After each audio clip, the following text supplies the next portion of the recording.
Começando o programa Miscelânea: Fatos e Curiosidades do Mundo Empresarial, com Mário Divo. Rádio Cloud Coaching. Aqui começa o nosso Miscelânea desta semana. E hoje eu vou me referir a uma questão histórica, algo que provavelmente a grande parte das pessoas que me ouvem não tem a menor ideia do que aconteceu. Nós estamos acostumados a acompanhar pela internet, pelos noticiários, guerras aí pelo mundo, cidades que são bombardeadas e esses bombardeios deixam marcas e muitas delas acabam ficando visíveis para a população ao longo de décadas. Em alguns momentos, essas marcas são preservadas, até por interesse mesmo de se mostrar o estrago que uma guerra, que um conflito armado gera. Mas, de outra forma, a gente pode interpretar, às vezes, essas marcas como um resultado de alguma promessa, de alguma crença, e hoje eu vou falar, como eu disse, de algo que a grande maioria das pessoas que estão me ouvindo não tem a menor ideia. Exatamente em 5 de julho de 1924, portanto, 100 anos atrás, a cidade de São Paulo era bombardeada.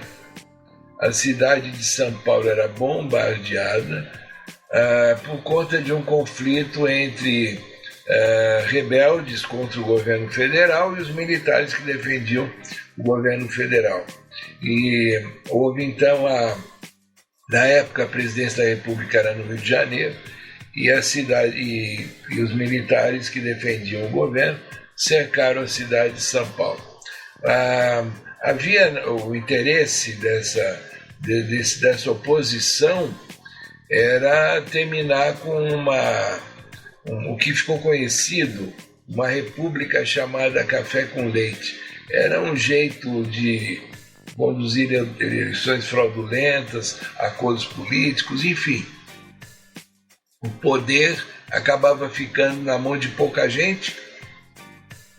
Muitos se revoltaram, muitos militares de São Paulo se revoltaram, e daí, de um lado havia os militares fiéis ao governo, e do outro lado havia aqueles que queriam derrubar o governo. E, portanto, São Paulo, a cidade de São Paulo, ficou no centro desse conflito.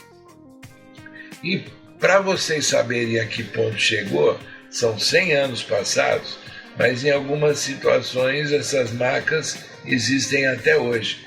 Se vocês forem na igreja de Santa Efigênia, vocês vão identificar várias marcas de tiros ainda na parede. A igreja era construída em pedra, então essas marcas acabaram ficando preservadas.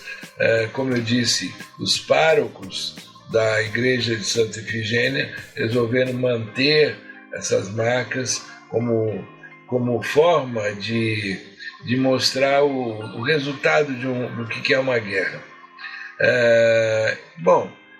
Existe um outro local chamado Liceu Sagrado Coração de Jesus, que fica perto do centro.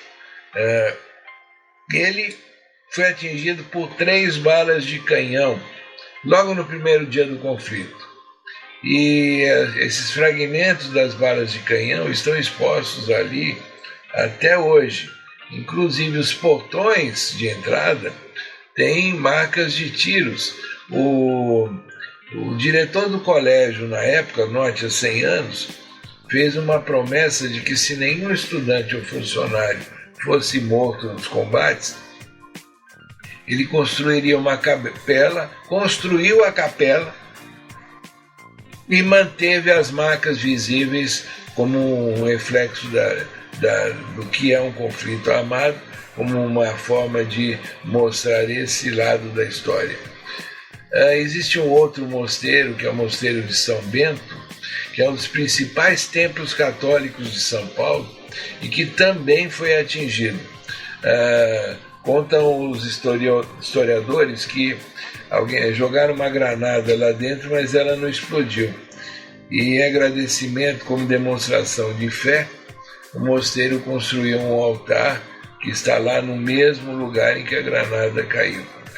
Existe um outro local que antigamente era a sede da Força Pública. A Força Pública era uma polícia militar da época. Esse local hoje, ele tem era uma antiga termoelétrica, hoje sobrou só a chaminé, mas essa chaminé foi preservada porque ela ainda mantém as marcas de balas de canhão. E um outro ponto que a igreja do Cambuci, essa igreja foi um ponto estratégico muito disputado durante os embates.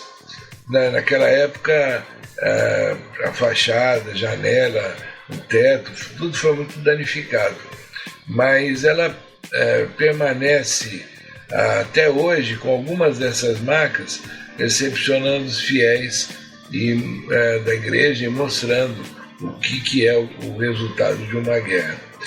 Eu quis fazer menção a esse fato histórico e peço que todos vocês reflitam bem.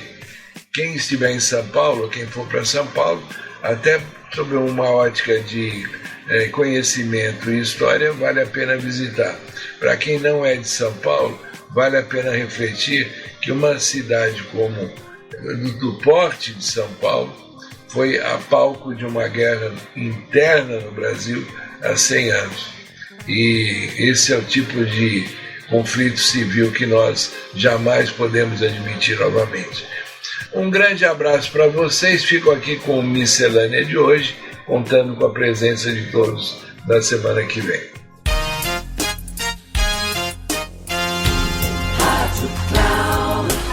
Chegamos ao final do programa Miscelânea, fatos e curiosidades do mundo empresarial, com Mário Divo. Rádio Cloud Coaching.